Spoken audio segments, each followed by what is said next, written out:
Hello दोस्तों, कैसे हो आप सभी। मैं आशा करता हूं आप सभी जहां भी होंगे बहुत अच्छे होंगे। जी हाँ, आपने सुना, बिल्कुल सही सुना। तो बच्चों, आज मैं लेकर आया हूं क्लास 10 एक्सरसाइज 1.3 प्रश्नावली का पार्ट। चैप्टर का नाम है वास्तविक संख्याएं। जी हाँ, क्या नाम है बच्चों? वास्तविक संख्याएं।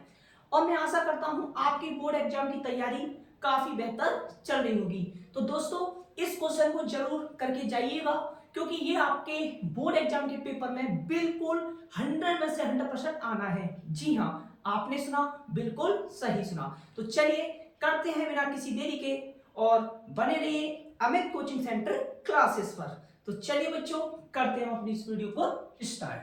तो देखिए बच्चों, यहां पर दिया है सिद्ध कीजिए कि √5 एक अपरमेय संख्या है। हमें यह सिद्ध करना है क्या ये एक अपरमेय संख्या है या फिर नहीं है। देखो बच्चों, सबसे पहले अपरमेय संख्या को सिद्ध करने से पहले हमको ये परमेय संख्या माननी पड़ेगी। जी हाँ, तो चलिए बच्चों, मानते हैं √5 को एक परमेय संख्या।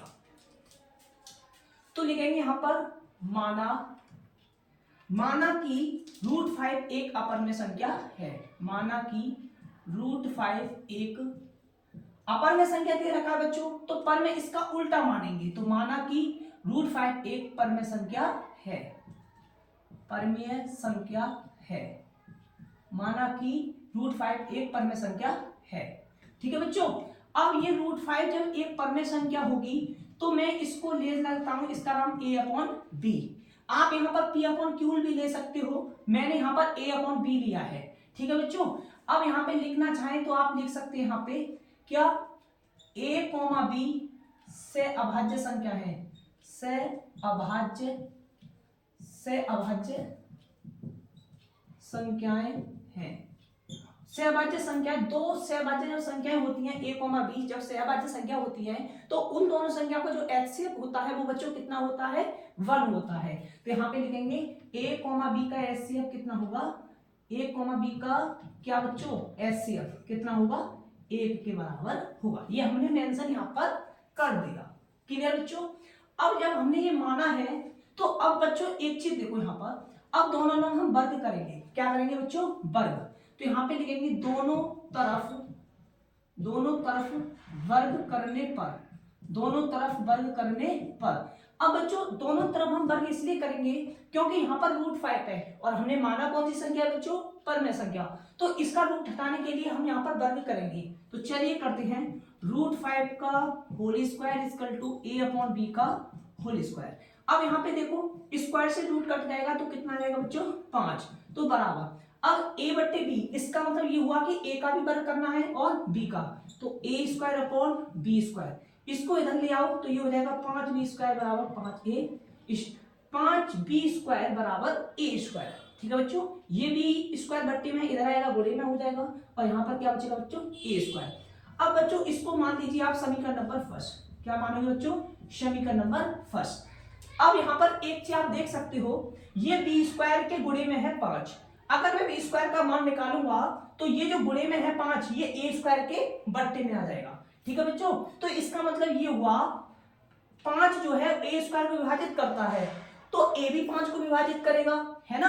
तो हम इस पर यहाँ पर थ्योरी कुछ लिख देंगे। तो लिखेंगे यहाँ पे 5, a² को विभाजित करता है।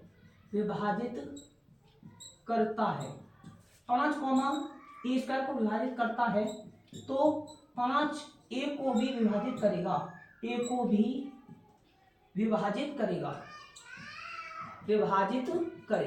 ठीक है बच्चों, ये हमने लिख दिया। ठीक है, यहाँ पे यदि 5 a² को विभाजित करता है तो 5 a को भी विभाजित करेगा। ये हमने समीकरण नंबर फर्स्ट माना है। अब बच्चों इसके आगे क्या करेंगे, आप लेना चाहो तो स्क्रीनशॉट भी ले सकते हो, क्योंकि यहाँ पर जगह थोड़ी कम है, आप देख सकते हो कैसे भी एडजस्ट कर लेते हैं। यहाँ पे मैं लिख दे रहा हूँ, यहाँ पे जगह कम है तो बच्चों मैं इधर लिख रहा हूँ। अब देखो यहाँ पर हमें एक पूर्णांक माना पड़ेगा, तो लिखेंगे माना कि a बराबर 5k। कोई ये जो k है बच्चों, ये हमने a बराबर मान रखा है कि माना a बराबर कितना है? 5k। जो ये k है बच्चों, ये कोई पूर्णांक है। ठीक है, तो माना a बराबर 5k।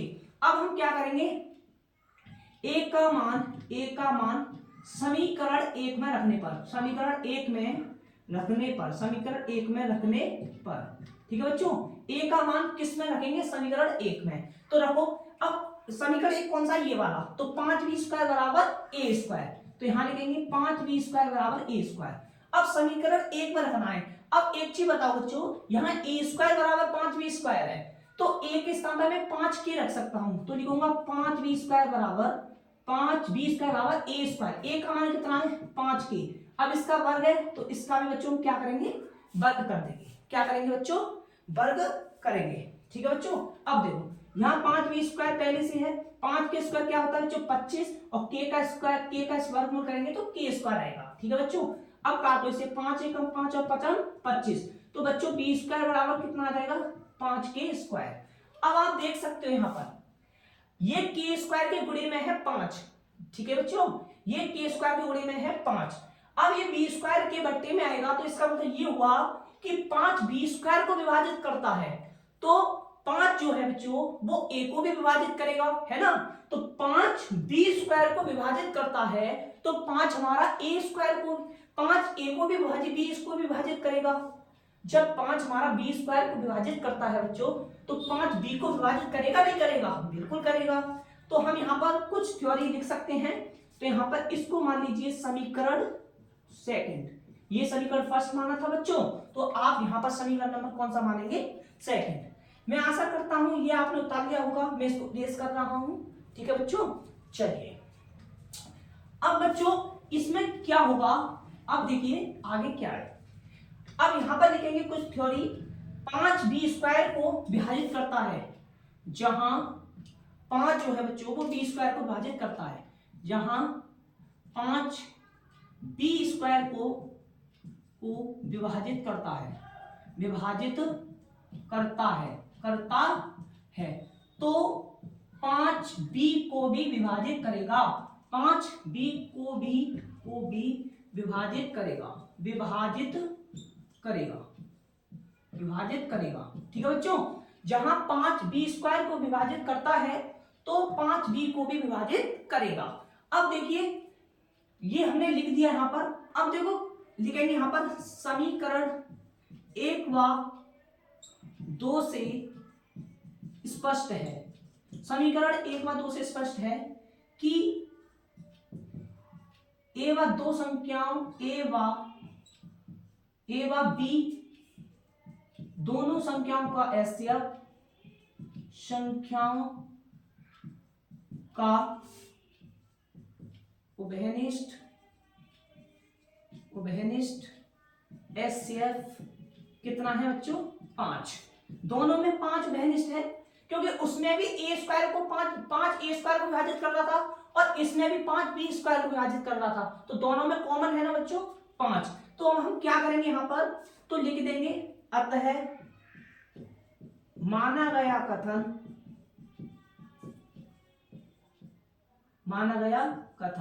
अब हमने कथन क्या माना था कि √5 एक परमेय संख्या है ना बच्चों, √5 एक परमेय संख्या है, तो लेकिन माना गया कथन गलत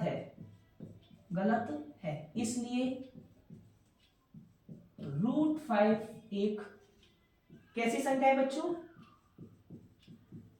अपरिमेय संख्या है।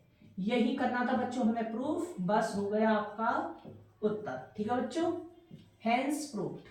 ऐसे ही करना है बच्चों आपको अपने बोर्ड एग्जाम की कॉपी में, और ये जरूर आता है, very very most important question है ये, ठीक है बच्चों। ये मैंने कराया है क्योंकि अब बोर्ड एग्जाम आने वाला है आपका 1 मार्च 2025 को आपका एग्जाम है मैथ का, इसलिए मैंने कराने की सोचा, ठीक है बच्चों। और कैसी लगी आपको ये वीडियो कमेंट बॉक्स में लिखकर जरूर बताएं। अगर वीडियो पसंद आई हो तो कर दीजिए लाइक, अगर नहीं पसंद आई हो तो आप डिसलाइक करके जा सकते हैं। आपका इस वीडियो को देखने के लिए बहुत बहुत धन्यवाद।